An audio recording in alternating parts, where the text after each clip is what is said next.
آج ہم ایک ایسی شخصیت کا گہرائی سے جائزہ لے رہے ہیں جن کی زندگی سچائی، سادگی اور دنیا سے بے رغبتی کی ایک آپ کہہ لیں لازوال مثال ہے۔ جی بالکل۔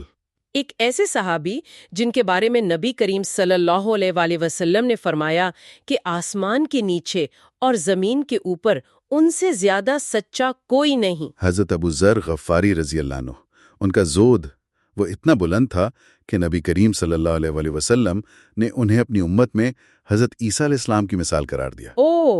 ان کی کہانی سناتے ہوئے، خاص طور پر ان کی زندگی کے آخری ایام، تو دل پر ایک عجیب سی کیفیت طاری ہوتی ہے، سچ میں۔ ان کے اسلام قبول کرنے کا انداز بھی وہ بھی بڑا خاص تھا، ہے نا؟ خود مکہ آنا، تحقیق کرنا، وہ احتیاط۔ بالکل، وہ مکہ آئے اور شروع میں تو بہت ہی احتیاط سے رہے، زمزم پی کر گزارا کرتے رہے۔ اچھا جی، پھر حضرت علی رضی اللہ عنہ کی نگاہ پڑی ان پر، وہ پہچان گئے کہ یہ کوئی مسافر ہیں، کوئی مقصد لے کر آئے ہیں، مہمان بنایا۔ جب بات کھلی، مقصد پتہ چلا، تو حضرت علی انہیں خود نبی کریم صلی اللہ علیہ وآلہ وسلم کی خدمت میں لے گئے اور اسلام قبول کرتے ہی فوراً کعبہ چلے گئے؟ جی سیدھا کعبہ گئے، اور مشرکین کا مجمع تھا وہاں، اور وہیں توحید کا اعلان کر دیا۔ اوہو، اس جرت پر تو پھر ظاہر ہے مار پڑی، شدید مار پڑی، لیکن بات یہیں ختم نہیں ہوئی۔ اچھا، اگلے دن پھر یہی کیا، پھر مار پڑی۔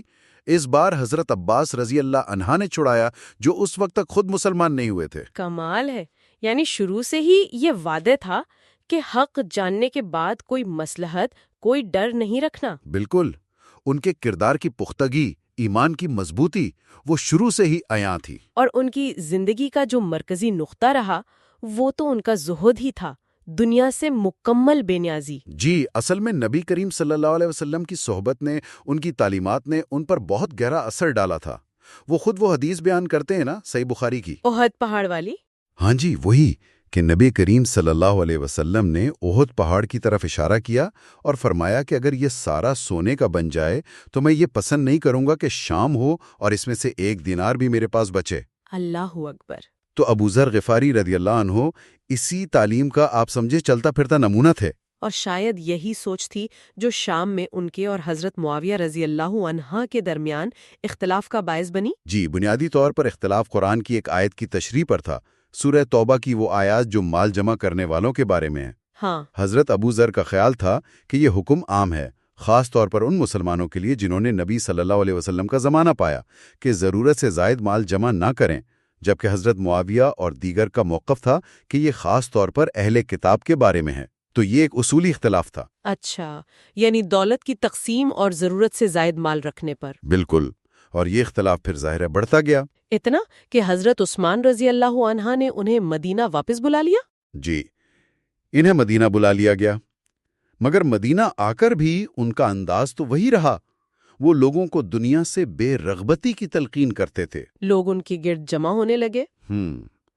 تو پھر حالات کو دیکھتے ہوئے اور حضرت عثمان رضی اللہ عنہ کے مشورے سے انہوں نے خود ہی فیصلہ کیا کہ وہ مدینہ سے دور چلے جائیں گے، ربضہ کے ویرانے میں۔ یہ فیصلہ کتنا مشکل رہا ہوگا، اپنی اہلیہ کے ساتھ شہر چھوڑ کر ایک صحرا میں، وہ بھی بڑھاپے میں۔ بہت مشکل۔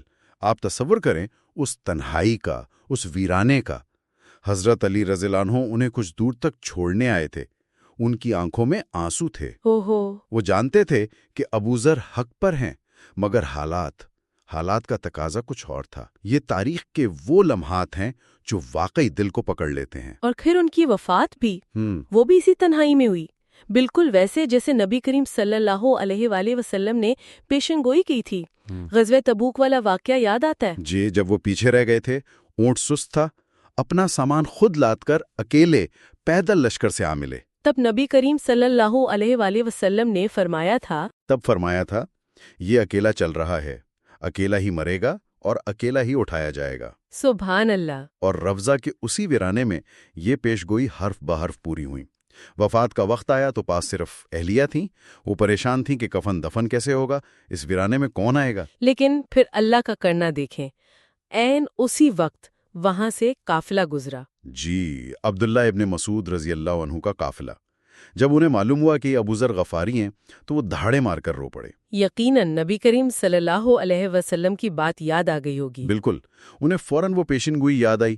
پھر انہوں نے عبداللہ ابن مسعود اور ان کے ساتھیوں نے تجہیز و تکفین کا سارا انتظام کیا، غسل دیا، کفن پہنایا اور اسی صحرا میں انہیں سپرد خاک کر دیا۔ اور آج ان کی قبر کا کوئی نشان تک نہیں ہے؟ کوئی نشان نہیں، کوئی مزار نہیں، کوئی تعویذ نہیں، وہ صحرا میں ہی کہیں ہے۔ دنیاوی جاہ و جلال، شان و شوکت کچھ بھی نہیں تھا، مگر نام آج تک زندہ ہے۔ یہ بات کتنی گہری ہے۔ یہی تو اصل نقطہ ہے۔ آپ دیکھیں، اہل سنت ہوں، اہل تشیع ہوں، صوفیہ ہوں، سب کے نزدیک وہ زہد و تقوی کے امام مانے جاتے ہیں۔ ان کی میراث کوئی سلطنت یا خزانہ نہیں ہے۔ ان کی میراث سچائی پر قائم رہنا ہے۔ بالکل، سچائی پر ڈٹ جانا اور دنیا سے بے نیازی۔ بڑے بڑے بادشاہ آئے گزر گئے، آج نام لینے والا کوئی نہیں، مگر ابو ذر غفاری کا ذکر آج بھی دلوں کو ایک خاص کیفیت دیتا ہے۔ تو یہ سوال واقعی ذہن میں آتا ہے کہ اصل کامیابی کیا ہے؟ اصل میں یاد رکھے جانے کی وجہ کیا بنتی ہے؟ کیا وہ ظاہری شان و شوکت ہے، اقتدار ہے، یا پھر اصولوں پر قائم ایک سادہ سچی زندگی جیسی ابو ذر غفاری نے گزاری؟